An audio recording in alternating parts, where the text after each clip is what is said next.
Salut à tous et à chacun. Salut à tous et à chacun. Salut à tous et à chacun. On se retrouve pour une... J'ai oublié de brancher mon ordi. On se retrouve pour une nouvelle vidéo. Une nouvelle vidéo sur finalement la 4e de la longue série des 7 vidéos. Sur mon expérience en prépa les concours, tout ça. Et je pense que là, on va attaquer vraiment dans le vif du sujet sur d'abord un point un petit peu important, parce que hier, je me suis un petit peu perdu sur des vampires, des parcs d'attractions et tout, mais je pense que c'était quand même important. Donc là... Oh, ça a changé de côté. Je suis un petit peu fatigué encore. Je pense que ça se voit là. Je pense qu'on va attaquer le sujet directement là. Comment ça s'est passé pour moi pendant les épreuves écrites directement? C'est quoi mon ressenti? C'est quoi mes vibes? C'est quoi les petites prières que je faisais le matin? Mes mantras que je me récitais, les dieux que j'allais voir et tout, plein de choses. Big up à Loki d'ailleurs qui est toujours là pour m'aider. Bref, on va dire quelque chose d'assez important, c'est qu'au fur et à mesure que les semaines passaient, au fur et à mesure que les jours passaient, je me couchais de plus en plus tard. Pour aucune raison valable autre que l'autosabotage, ainsi que le revenge procrastination bedtime, qui est le fait de avoir un manque de liberté et de contrôle sur sa vie durant la journée, et donc on veut retrouver ce contrôle le soir, et donc passer plein de temps le soir à faire de la merde en fait. C'est un peu ce que je suis en train de faire, je suis en train de tourner cette vidéo à 22h. Ça fait 3 heures que je me dis, allez on la tourne. C'est faux, ça fait pas 3 heures, ça fait genre 4. Bon, 5 même peut-être. Mais voilà, on fait ce qu'on peut quoi. Je la montrerai demain dans la journée tranquille. Ou pas. On verra. Si cette vidéo sort jamais, bon, c'est que c'est un peu la loose de mon côté. Si elle sort, c'est que je suis vraiment une personne formidable et que vraiment le monde mérite d'être à mes pieds. Un peu.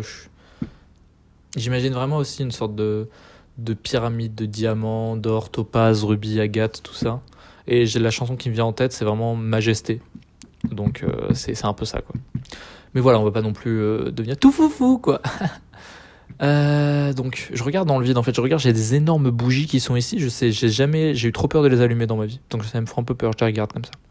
Mais je vais essayer de regarder un peu plus la caméra, parce que bon, petit side glances, you know, parce que je parle à une audience quand même, donc je vais arrêter de regarder dans le vide, même si je sais qu'il y a certaines personnes qui apprécient plus regarder une vidéo où la personne ne regarde pas directement dans les yeux, parce que c'est plus conversation normale. Bah je pense que pour ces personnes-là,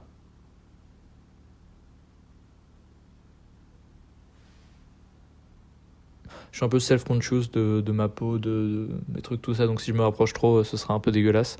Mais vu que je déteste vraiment les personnes qui aiment pas regarder les gens dans les yeux, je vais quand même le faire. Donc ouais, c'est comme ça que je me suis retrouvé dans ma vie à 22h, je suis en peignoir, je suis en train de parler tout seul devant un putain d'écran, caméra, ordinateur, qui est 10 milliards de fois trop complexe pour que je comprenne un composant, comment ça marche. Je parle à une sorte de truc magique d'électricité qui va par miracle l'envoyer les distribuer à plein de gens autour du monde, et ça va marcher quoi, donc ça c'est fou. Mais donc ouais, donc ça veut dire que si je reprends sur le sujet des concours, vu que je me couchais de plus en plus tard, mes performances ont fait... Faut que j'arrête de siffler là-dedans, c'est terrible. Tiens là. Donc mes performances vraiment... Ah hop. Sauf à E3A où j'ai pic, c'était le pic de ma life je pense. Je suis sorti au bout d'1h30 de l'épreuve de maths et de physique. Pour une raison très simple. C'était que sur les autres épreuves, je me battais quand je comprenais pas un truc instant. C'est-à-dire que je réussissais pas ma démo, je tombais pas sur le bon truc. Je refaisais les calculs. Je tentais d'autres démos, je tentais d'autres trucs. E3A, très simple.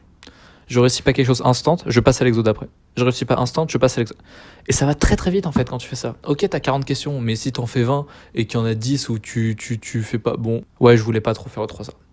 J'étais basé plus sur CCP, Minpont, tout ça, Centrale. J'ai pas fait X parce que bon... Je trouve que c'est un peu une hypocrisie d'être dans l'élite de ce pays, vous voyez. Genre j'avais largement les capacités, mais j'ai préféré laisser la place à d'autres personnes qui en avaient vraiment besoin pour leur ego. Moi, bon, voilà, je suis nul, c'est pas vrai, j'ai menti. Depuis le début, je vous mens. Ok, et donc pendant les épreuves, en fait, au fur et à mesure du temps, je me dis putain, pas si ouf, hein. Genre on s'amuse un petit peu, mais pas tant que ça. Je vois pas trop où je veux en venir. Ça, c'est quelque chose de problématique. Petite parenthèse. Faut que j'arrête de siffler. Petite parenthèse. Un professeur de prépa, en maths, est souvent extrêmement bon. Parce qu'il doit apprendre à des personnes qui ont un potentiel intellectuel énorme à dépasser leur potentiel et aller toujours plus loin. Donc ça veut dire que quand t'es prof de prépa, parfois tu dois enseigner à des monstres de maths qui vont avoir des questions bien au-dessus de leur niveau, et tu dois quand même répondre avec une certaine aise et une certaine crédibilité et assurance pour que les gens comprennent.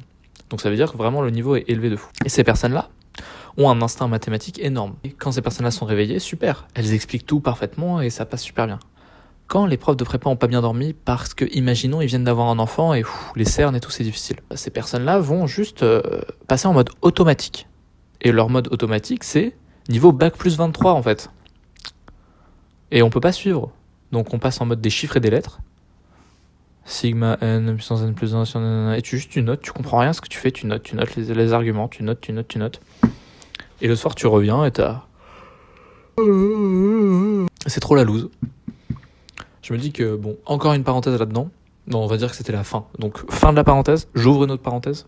Je me dis que c'est quand même un bon signe de ma santé mentale et physique que un des running gags dans mes vidéos, ce soit le fait que je baille tout le temps.